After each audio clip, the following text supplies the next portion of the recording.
Assalamualaikum warahmatullahi wabarakatuh. Perkenalkan, nama saya Risma dengan nomor induk mahasiswa I01203004, kelas Ilmu Hukum A angkatan 2020. Di sini saya akan menjelaskan terkait dengan tema konstitusional bersyarat. Untuk memenuhi tugas kuliah saya, yaitu mata kuliah Hukum Mahkamah Konstitusi, selaku dosen pembimbing Muhammad Fadlan Fadli Bahri SH MH. Konstitusional bersyarat yaitu sebuah pasal yang dimohonkan dianggap konstitusional bersyarat apabila pasal tersebut tidak bertentangan dengan Undang-Undang 1945 selama memenuhi syarat yang ditetapkan oleh Mahkamah Konstitusi. Jika tidak memenuhi syarat-syarat tersebut, maka menjadi inkonstitusional. Perbedaan konstitusional bersyarat dan inkonstitusional bersyarat. Konstitusional bersyarat adalah sebuah pasal yang dimohonkan dianggap konstitusional bersyarat apabila pasal tersebut tidak bertentangan dengan Undang-Undang 1945. Jika tidak memenuhi syarat tersebut, maka menjadi inkonstitusional. Sedangkan inkonstitusional bersyarat dalam hal pasal yang dimohonkan diuji tersebut pada saat putusan dibacakan adalah inkonstitusional, akan tetapi pasal tersebut akan menjadi konstitusional apabila syarat sebagaimana ditetapkan oleh Mahkamah Konstitusi penuhi. Putusan konstitusional bersyarat memiliki karakteristik sebagai berikut. A. Putusan konstitusional bersyarat. B. Syarat-syarat yang ditentukan. C. Membuka peluang. D. Putusan konstitusional bersyarat menjadi acuan.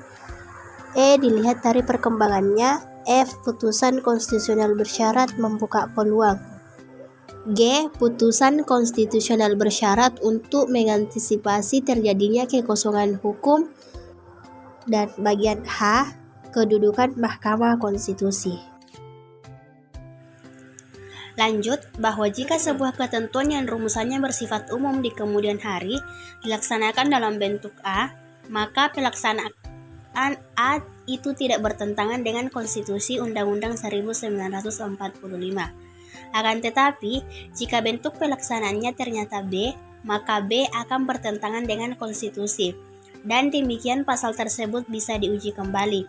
Intinya adalah kalau undang-undang nanti diterapkan seperti A, ia bersifat konstitusional. Namun jika ditetapkan dalam bentuk B, ia akan bertentangan dengan konstitusi.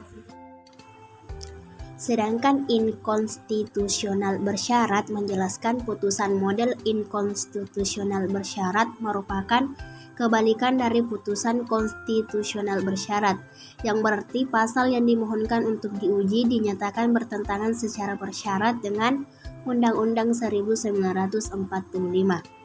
Artinya, pasal yang dimohonkan diuji tersebut adalah konstitusional jika syarat yang ditetapkan oleh Mahkamah Konstitusi tidak dipenuhi. Dengan demikian pasal yang dimohonkan diuji tersebut pada saat putusan dibacakan adalah konstitusional. Dan akan tetapi konstitusional apabila syarat sebagaimana ditetapkan oleh Mahkamah Konstitusi dipenuhi oleh adher saat putusan MK.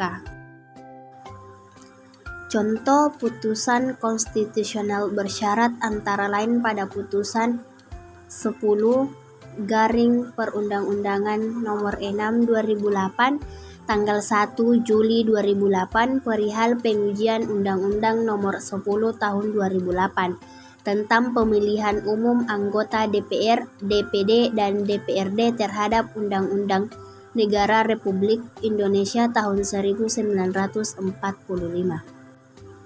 Dalam konklusi putusan dinyatakan bahwa pasal 12 dalam pasal 67 Undang-Undang 10/2008 konstitusional bersyarat, maka pasal-pasal aqua harus dibaca ditafsirkan sepanjang memasukkan syarat domisili di provinsi yang diwakilinya bagi calon anggota DPD.